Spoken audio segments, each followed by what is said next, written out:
Tonight on CTV News at 5, a school bus driver killed en route to an overnight trip with Kitchener students. The lingering questions as many are left in shock. Plus, dozens of dogs dumped in a ditch along a rural road. The animal rescue organizations working to help them on their road to recovery. And the winter weather outlook in southwestern Ontario. From predictions to data, what the next season could bring. CTV News at 5 starts right now.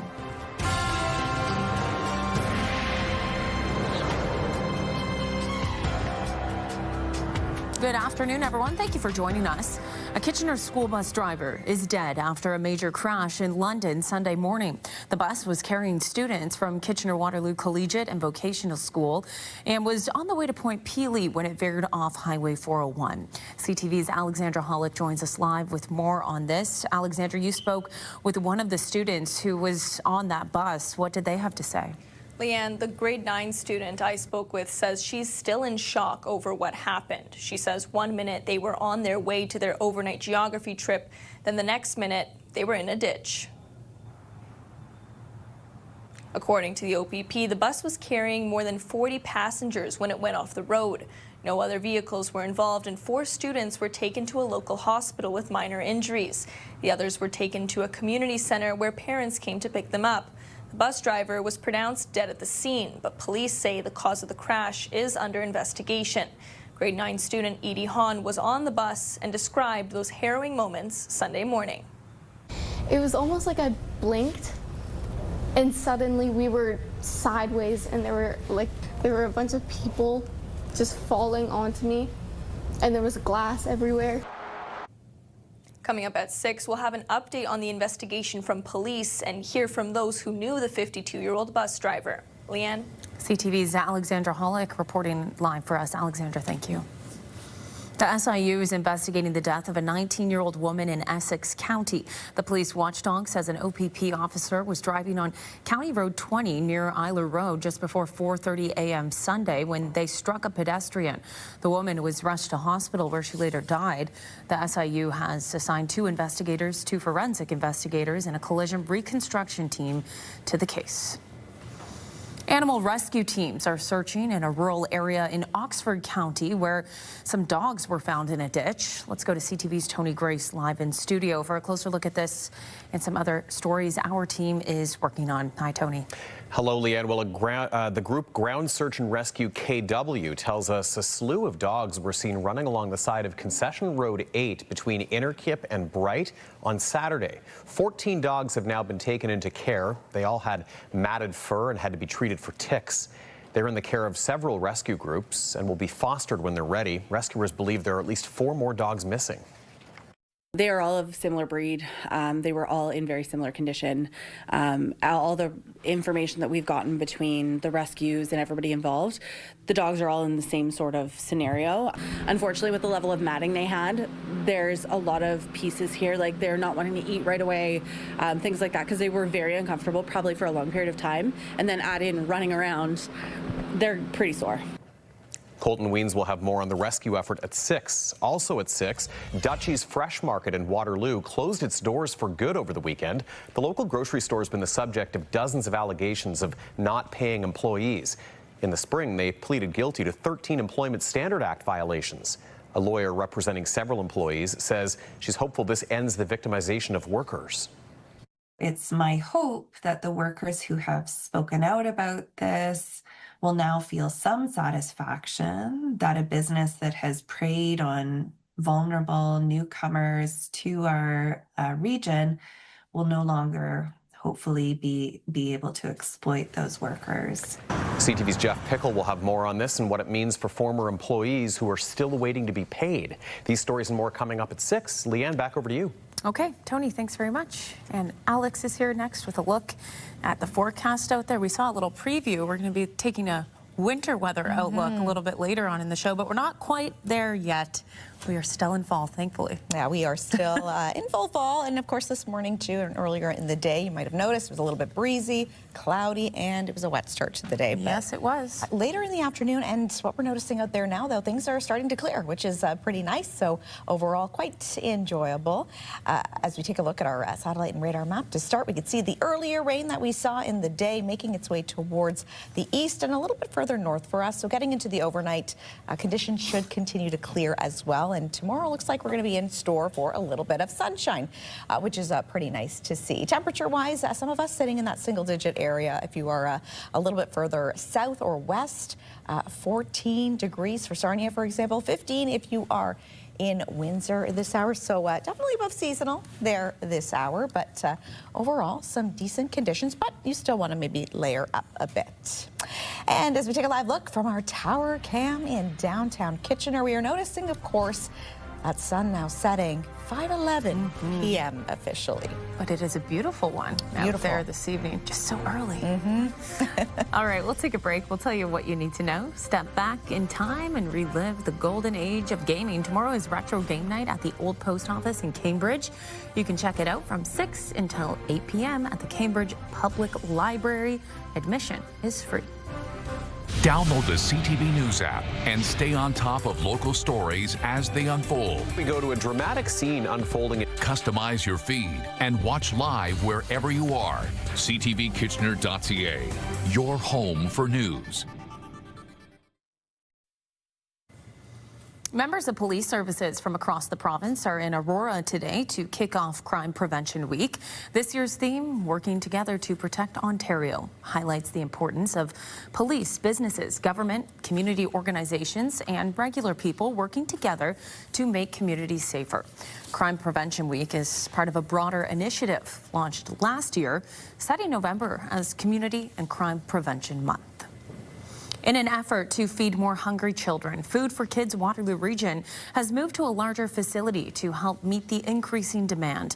Their new space is at 300 Trillium Drive in Kitchener.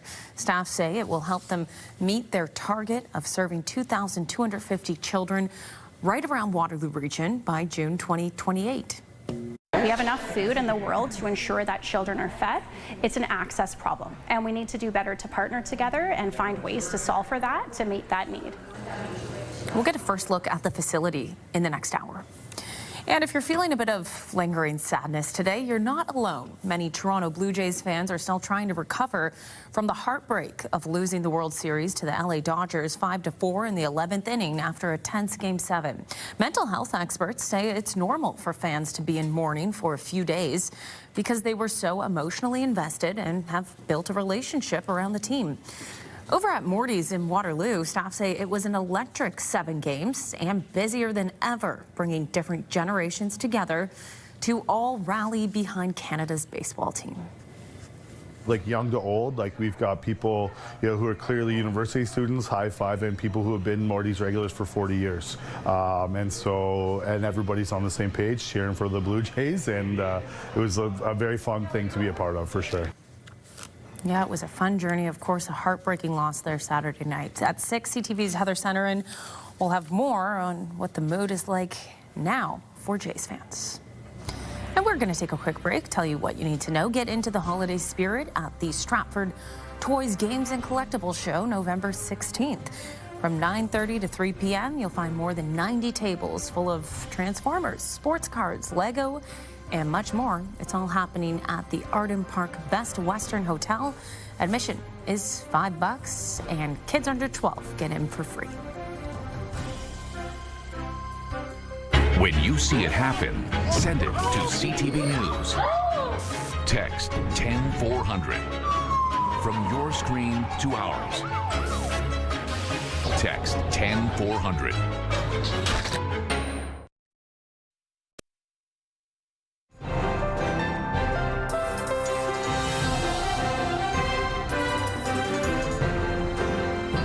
After what was a gorgeous way to welcome in November this weekend, we certainly started the first official week of November off with a little bit of wet dreary conditions. The sun tried to peek out this afternoon. It did. Classic fall, right? We're really noticing a little bit of everything. A little bit of everything, a little bit of that cool down out there too. But yeah, as the afternoon went on and even into the early evening hours, at least things starting to clear up a little bit, and we get to enjoy a brilliant, brilliant sunset this evening. As we take a live look from our tower cam in Waterloo, we're noticing a couple of, it's stunning cotton candy clouds out there. But yes, that sun now setting 5:11 p.m. So just a couple of minutes ago, it officially went down. And of course, on Sunday, that's when we had to turn our clocks back by 1 hour. So the good news, at least we got to enjoy an extra hour of sleep after quite the game from Saturday, of course, as well. But yes, if we're going to get anything out of it, at least we're enjoying a beautiful sunset out there this evening. And yes, earlier in the day, we saw plenty of rain, and depending where you were, it would have been more in some areas, but getting into the evening hours, that should be clearing out in terms of a bit more cloud cover, and getting into your overnight hours, for example, around 1 o'clock or so. Once we look into Tuesday morning, it should be quite clear. And then getting into the rest of your Tuesday, that's when we should be in for a little bit more sunshine before another round potentially of some wet weather could roll in for your Wednesday at this point. So a little bit more cloud cover building up in the afternoon, and around the noon hour or so, potentially that's when we could see some more rain for us here in Waterloo region, and even further north too. So Mount Forest, Wyerton, the Elmira area, potentially heavy from time to time by the time the early evening hours of Wednesday rolls around. So temperature-wise, 9 degrees it is for us here in Waterloo region. Many of us too sitting in that single-digit territory, but some are also above seasonal today. So 13 right now in Sarnia, 14 in Windsor, so feeling a little bit warmer if you're in the southwest right now. Overnight, 1 degree. That is our expected overnight low. And again, the clouds that we're seeing out there right now expected to clear as we get into your overnight hours.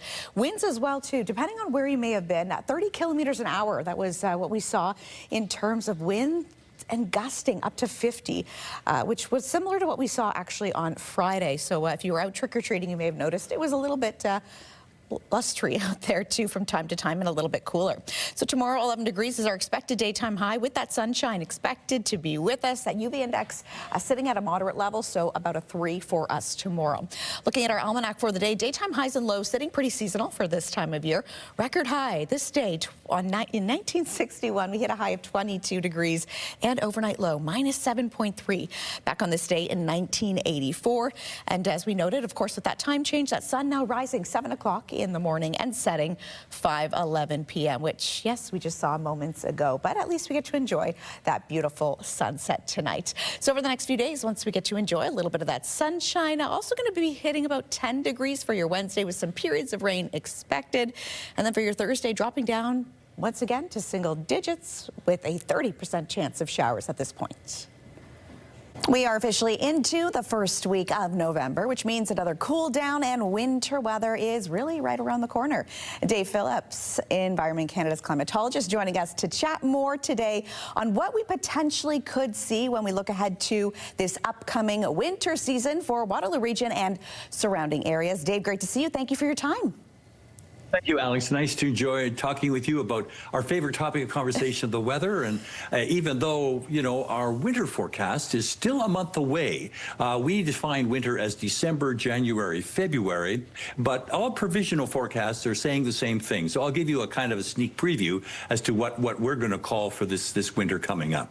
I love it. I don't know if anyone's really ready for winter-like weather, but hey, it's good to at least, you know, prepare a little bit if we could. We obviously, Dave, saw, you know, an exceptionally warm fall this year. Many of us did, especially in southern, southwestern Ontario.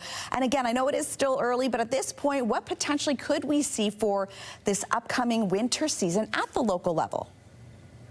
Well, I mean, there's 3 possibilities, Alec. It could be warmer than normal, colder than normal, or in between, seasonable. So those are the 3 possibilities. And there's, you know, no guarantee, of course, but likely what we're seeing, the Canadian models and the U.S. models all agree. We're all together in concert as to what the winter should be.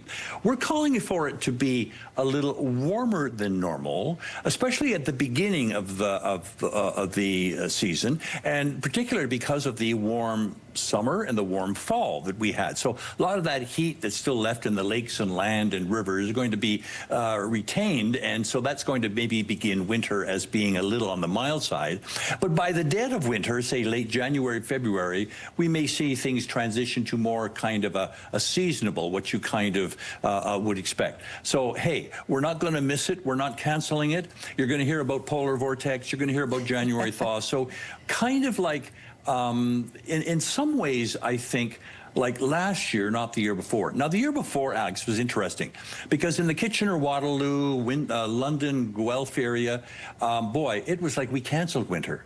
I mean, it was more like a Vancouver winter. This was 2 years ago, 2024.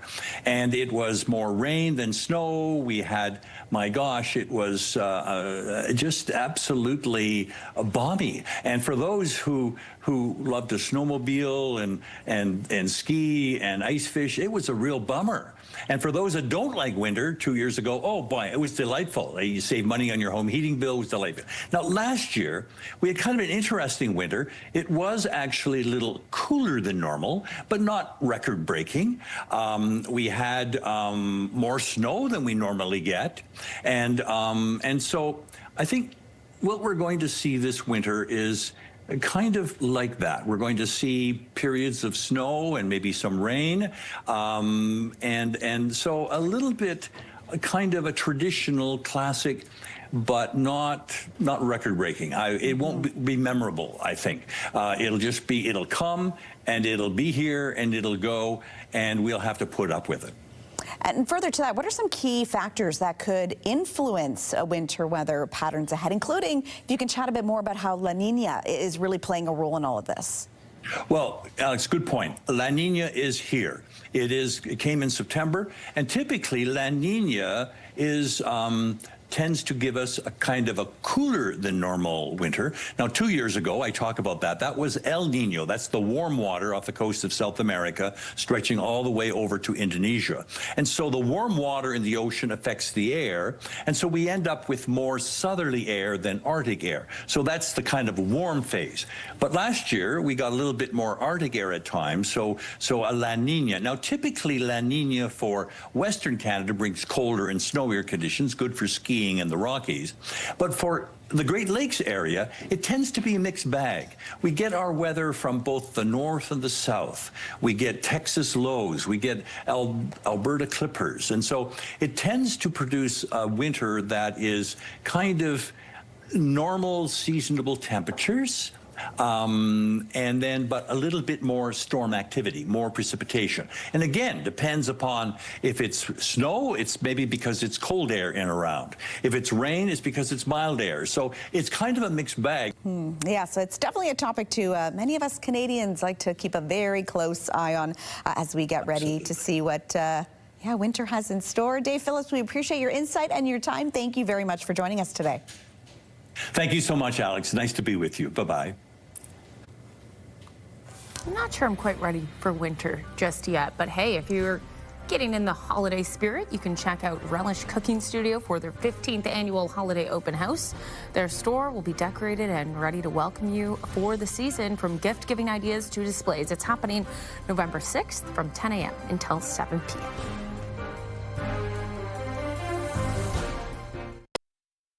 A girl's dream, a woman's journey, a queen's legacy. Tina, the Tina Turner musical, hits the stage at Center in the Square for 3 performances November 28th and 29th. Enter at ctvkitchener.ca now for your chance to win a pair of tickets. An Oshawa resident has won the record-breaking $25 million World Series jackpot. The winner, identified as Eric, will be presented the life-changing check by none other than Joe Carter himself. Our online team has more details. You can go to that story by scanning the QR code or going to ctvnewskitchener.ca.